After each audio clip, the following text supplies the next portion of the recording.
வணக்கம் மக்களே. இன்றைக்கி எதை பற்றி பார்க்க போகிறோம் அப்படின்னா எருக்கு. பாருங்கள், அப்படியே எருக்கஞ்செடி பாருங்கள், எவ்வளோது இருக்குது பாருங்கள். பார்த்தாலே தெரியும் உங்களுக்கு, நிறைய எருக்கஞ்செடி இருக்குது பாருங்களேன். இப்போ எருக்கு அப்படின்னா இதோட இலையை பாருங்களேன், அப்படியே கொஞ்சம் சாம்பல் நிறத்தில் இருக்கும். இது இலையை பாருங்கள், சாம்பல் நிறத்தில் அப்படியே ரொம்ப க்ரீனிஷாக இருக்காது, கொஞ்சம் சாம்பல் நிறத்தில் இருக்கும். இந்த இலையோட மேற்பரப்பில் பார்த்தோம் அப்படின்னா அதில் மெல்லிய மெழுகு பூச்சி வந்துருக்கும். கொஞ்சம் வழவழப்பாக அப்படியே மெழுகு பூச்சி வந்து இதில் இருக்கும். இதோட பூக்கள் பார்த்திங்கன்னா ரொம்ப சின்னதாக இருக்கும், ரொம்ப பெரிய அளவில் பூக்கள் கிடையாது, சிறிய சைஸில் உள்ள பூக்கள் தான் இதில் இருக்கும். அழகாக இருக்குது பாருங்கள், பூக்களை பாருங்களேன் எவ்வளோ அழகாக இருக்குது. ஒவ்வொரு பூவும் பாருங்கள், ஒவ்வொரு பூவும் இதில் வந்து பார்த்தோன்னா 5 இதழ்கள் இருக்கும். ஒரு பூன்னு எடுத்துக்கிட்டோம்னா அதில் 5 இதழ்கள் தான் இருக்கும். இதில் பார்த்தா தெரியும் உங்களுக்கு, ஒவ்வொரு பூவும் 5 இதழ்கள் இருக்கும். இந்த இதழ்களோட நடுவில் பாருங்கள் ஒரு கிரீடம் போன்ற ஒரு அமைப்பு இருக்கும் பாருங்கள்.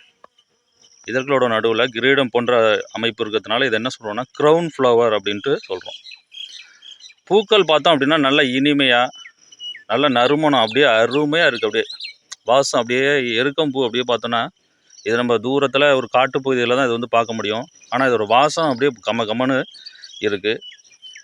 இப்போ இதோட பயன்கள் என்ன?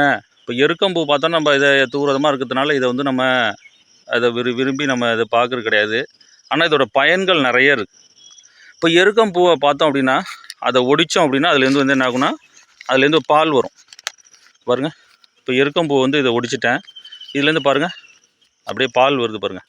இந்த எருக்கம்பூ பால் எதுக்கு பயன்படுது அப்படின்னு பார்த்தோன்னா, காலில் வந்து முள் குத்திட்டு அப்படின்னா அதில் வலி அதிகமாக இருக்குன்னா, நடப்பதற்கு ரொம்ப சிரமமாக இருக்குன்னா இந்த எருக்கம்பாலை போட்டோம் அப்படின்னா முள் குத்திய இடம் அப்படியே பழுத்து முள் வந்து உள்ளே இருந்து அப்படியே வெளியே வந்துடும். அதுக்காக தான் இந்த எருக்கம்பால் வந்து பயன்படுது.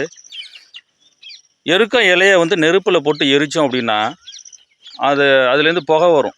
அந்த புகையை வந்து சுவாசித்தோம் அப்படின்னா மார்பு சளி, ஆஸ்துமா, சுவாச பிரச்சனை இதெல்லாம் வந்து இது வந்து நீக்கும். எருக்கம் இலையை நெருப்பில் வாட்டி நம்ம உடம்புல கட்டி இருக்குது இல்லை கொப்பளம் இருக்குது அப்படின்னா அதில் வந்து கட்டணும் அப்படின்னா அது பழுத்து அது உடைஞ்சிரும். குதிகாலில் வலி, மூட்டு வலி, வீக்கத்தை குறைக்கிறதுக்கு இந்த எருக்கம் இலையை வந்து விளக்கெண்ணெய் தடவி அதை சூடாக்கி ஒத்தடம் கொடுத்தோம் அப்படின்னா வலி இருக்க இடம், இந்த வீக்கம் இருக்க இடம் அதெல்லாம் வந்து அப்படியே குறைஞ்சி போயிடும். அப்புறம் பார்த்தோம் அப்படின்னா இது எருக்கில் பார்த்தோன்னா 2 வகை இருக்குது. ஒன்று வந்து வெள்ளை எருக்கம், இன்னொன்று வந்து நீல எருக்கம் அப்படின்ட்டு 2 இருக்குது. வெள்ளை எருக்கு, இன்னொன்று நீல எருக்கு அப்படின்ட்டு 2 இருக்குது. இந்த வெள்ளை எருக்கம்பூ அப்படிங்கிறது விநாயகர் வழிபாட்டுக்கு வந்து சிறந்தது. இந்த வெள்ளை எருக்கம்பூ மாலையை வந்து நம்ம விநாயகருக்கு அணிவித்தோம் அப்படின்னா நம்மளை பிடித்த தடைகள் வந்து நீங்கும், தீய சக்திகள் வந்து நீங்கும், கண் திருஷ்டி இதெல்லாம் வந்து நீங்கும், நேர்மறை எண்ணங்கள் வந்து அதிகரிக்கும். இப்போ பழைய காலத்தில் அப்படின்னு பார்த்தோம் அப்படின்னா ஆதி மனிதன் எருக்கம்பட்டையை வந்து இதோட பட்டையை வந்து உரித்து கயிறாக வந்து பயன்படுத்தினான். இதோட நார் வந்து ரொம்ப உறுதியாக இருக்கும்.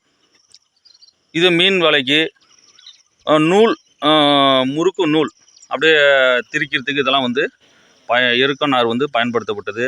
எருக்க இலையில் அப்போ பார்த்தோம் அப்படின்னா பஞ்சு, அதோட காயில் பார்த்தோன்னா பஞ்சு இருக்கும். அதெல்லாம் அந்த காலத்தில் வந்து பார்த்தோம் அப்படின்னா இந்த பஞ்சை வந்து தலையணைக்கு வந்து பயன்படுத்தினாங்க. இப்போ எருக்கம் இலையை நம்ம வந்து ஆரம்ப காலத்து சின்ன பிள்ளைங்க வந்து பார்த்தோம் அப்படின்னா இதை அப்படியே தொட்டு வந்து விளையாடும். இப்போ இதில் பார்த்தோம் அப்படின்னா இதில் எருக்கம் முட்டு இருக்கும், அதை பாருங்களேன் இப்படி அமுக்கணும் அப்படின்னா இதில் அப்படியே சத்தம் வராமல் இருந்ததுன்னா நம்ம என்ன சொல்கிறோம், பாசு ஃபெயில்ன்ட்டு அப்போ வந்து விளையாடுவோம். இப்போ ஒரு முட்டை ஒன்று அப்படிங்கிறோம் பாருங்களேன், இப்போ சத்தம் வருதுங்களா, அப்போ இது என்னென்னா பாசு அப்படின்ட்டு நம்ம சொல்லுவோம். அப்போ குழந்தைகள் வந்து இது விளையாடுறதுக்கு இதை வந்து அப்போ வந்து பயன்படுத்தினாங்க. பாருங்க சவுண்டு வருதுங்களா, அப்போ இப்படி இருந்ததுன்னா பாசு, அதே சவுண்டு வரலன்னா ஃபெயிலு அப்படின்ட்டு அப்போ வந்து விளையாடணும். இப்போ எருக்கஞ்செடி பார்த்தோன்னா அப்படின்னா ஒரு காட்டுப்பகுதியில் தான் இருக்கும். இது நம்ம வீட்டு பகுதியிலையோ பக்கத்துலையோ இருக்காது, தூரமாக ஒரு காட்டுப்பகுதியெலாம் இருக்கும். இதோட இலைகள் பார்த்தோம் அப்படின்னா குறுக்கு மறுக்காக இருக்கும். இலைகள் நம்ம தாவரத்தை பற்றி படிக்கிறோம் அப்படின்னா இலைகள் வந்து ஒன்றுக்கு ஒன்று ஆப்போசிட்டாக இருக்கும். அப்போ குறுக்கு மறுக்காக இருக்கும் பாருங்களேன். அப்போ எருக்கு அப்படின்னாலே குறுக்கு மறுக்கு அப்படின்னு தான் சொல்லுவோம். ஈஸியாக வந்து நம்ம இதை வந்து நினைப்பு வச்சுக்கலாம். அப்போ ஒவ்வொரு இலையும் ஆப்போசிட்டாக இருக்கும், 2 இதுதான் வந்து எருக்கை பற்றிய உள்ள தகவல்கள். எருக்கு வந்து தூரத்தில் காட்டுப்பகுதியில் இருக்கிறதுனால இங்கே நம்ம இந்த ஆள் நடமாட்டம் இல்லாத ஒரு இடத்துல தான் இது முளைக்கும். அதனால தான் பாடல்கள் கூட ஒரு கவிஞர் எழுதியிருப்பார், எருக்கஞ்செடியோரம் இறுக்கி பிடிச்ச என் மாமா அப்படின்ட்டு. அப்போ அதில் என்ன சொல்கிறாரு அப்படின்னா, எருக்கஞ்செடிங்கும் போது காட்டுப்பகுதியில் இருக்கிறதுனால தலைவன் தலைவி வந்து சந்தித்து தழுவக்கூடிய ஒரு இடம், அங்கே யாரும் இல்லாத இடமா இருக்கும். அதை பற்றி தான் அந்த கவிஞர் வந்து அப்படி அழகாக எழுதியிருப்பார். ஆகவே இன்றைக்கி ஒரு நல்ல தகவலை பற்றி தெரிஞ்சுக்கிட்டோம். நன்றி, வணக்கம் மக்களே.